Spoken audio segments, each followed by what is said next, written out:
Hello and welcome. Good morning. Let's do a quick Prakriti in the OPD. This is following the video that I did yesterday. And this one is to basically highlight some things as how you work on Prakriti and how do you assess it in an OPD setting.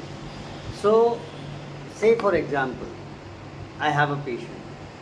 Now, this is the month of September, and in the month of September, it is at noon today, middle of the month of September, at noon today.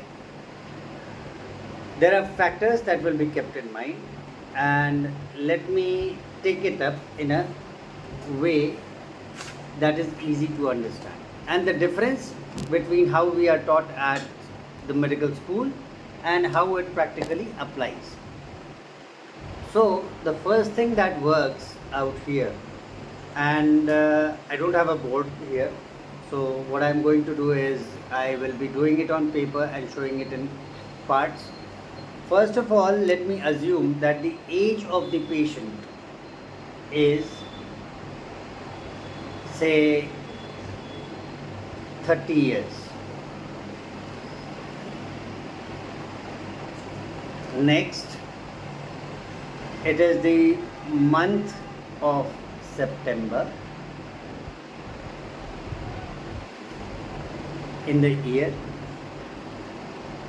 and it is 12 noon at day.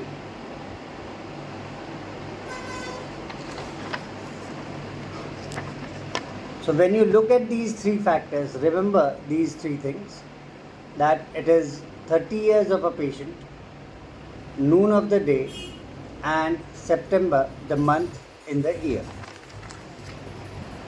Conceptually, what we are taught, and I'm going to talk about parts of diurnal rhythm and seasons, how it works. So, we are looking at three dosh: Vat, Pitta, Kapha. Alright?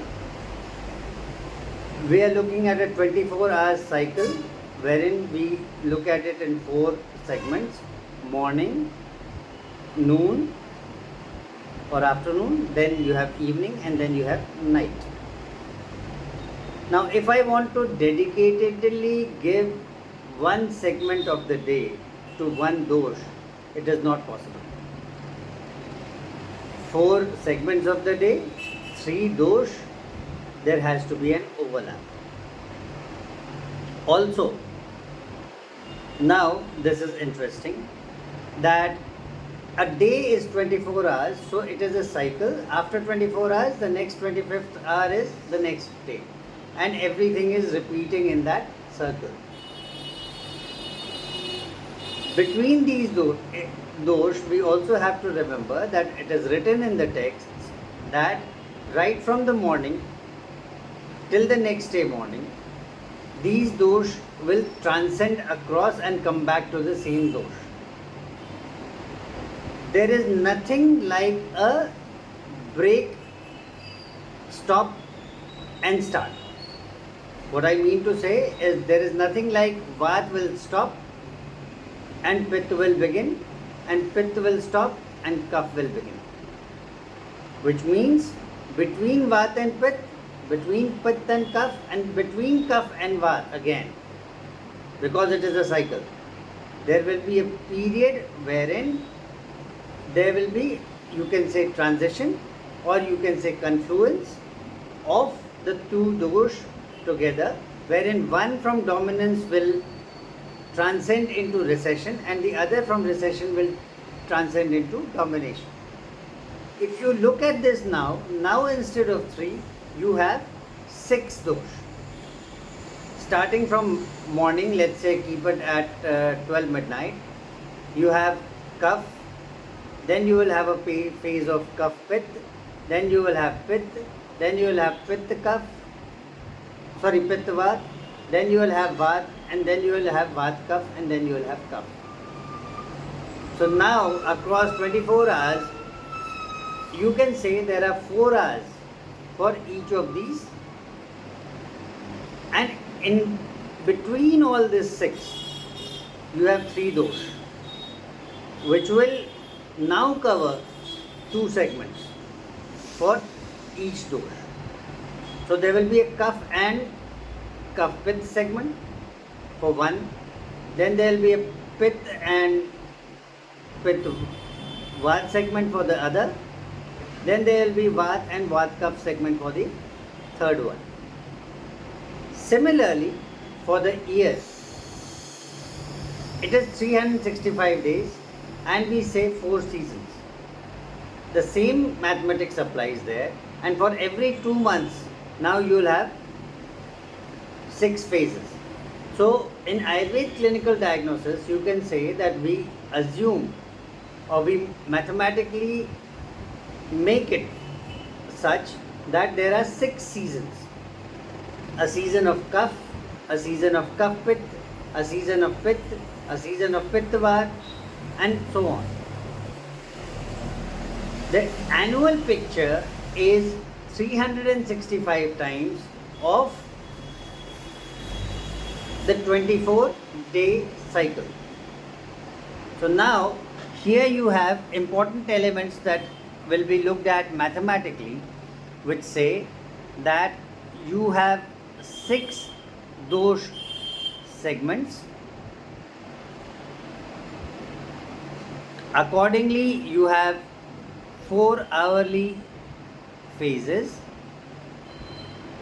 in the day, and accordingly you have 2 monthly phases in a year. So now the picture is that the 30-year-old male coming on September mid at noon is going through a cycle wherein he has had half of the day gone and 9 months of the year gone, or 9th month of the year running. Let us start the computation from age 0. At age 30, ideally, if I was to look at 121 years, what he should have been as per a scale, he should have been in a phase of Kaph Pitta. So expected Prakruti there, let us put each of the elements as a number 1, is K plus P, 1 unit each. 9th month of the year means that we are in the 5th phase of the clinical seasons, as I was talking about.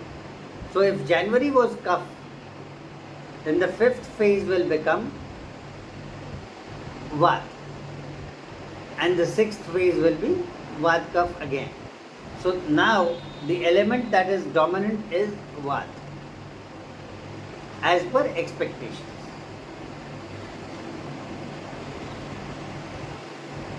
At noon, 12 hours, as for every 4 hourly phases, he has entered into the 4th phase of the day.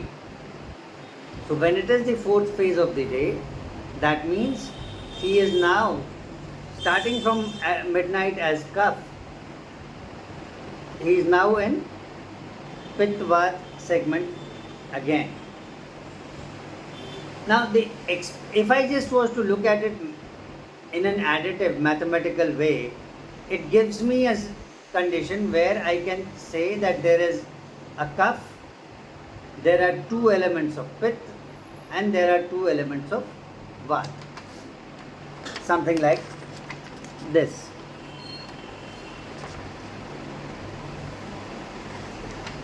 This, even if by a very, very loose logic, I have to say, the expected dominance at this point is Pitta and Vata, not Kaph.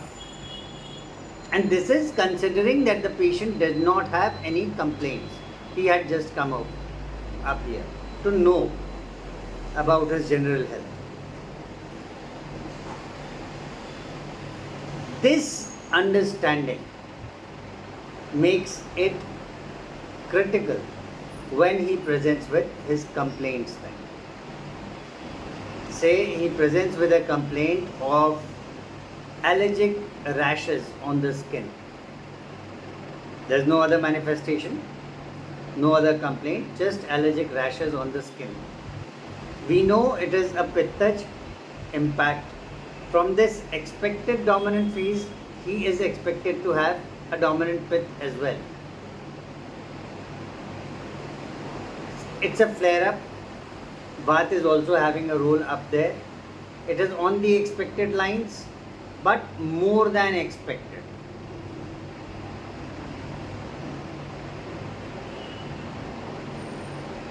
Or he could be presented with urticarial rashes which do not present with reddishness but with the same itchy factor, which means Pith is not in dominance, but Vata definitely is, and Kapha is in dominance. Now in this circumstance, when his expected situation is hyperpithic comparatively, and he is presenting with a Kapha dominance, that means there are anomalies that wherein Pith is non-functional or low in function. This is the methodology which is very crudely used, but the mathematical element is often missing. The reason for missing mathematical element is because you never are discussed this mathematical model at a college level. Strangely so, this does not complete the whole diagnostic feeling or the whole diagnostic requirement. Feeling, I say, because even after the judgment, if you reflect on your own judgment, you are left in a doubt whether I was just at the tip of it or I tried to get into it. So a deeper judgment of it is more important, deeper analysis is more important, and we work around basis of that. To know it better, to get into the deeper crux of it, we need a proper diagnostic tool. AYURSKAAN fills that gap. To know more, message as comments in this video, and I'll be happy to share how AYURSKAAN helps in assessing these impacts in a much broader way. Thank you.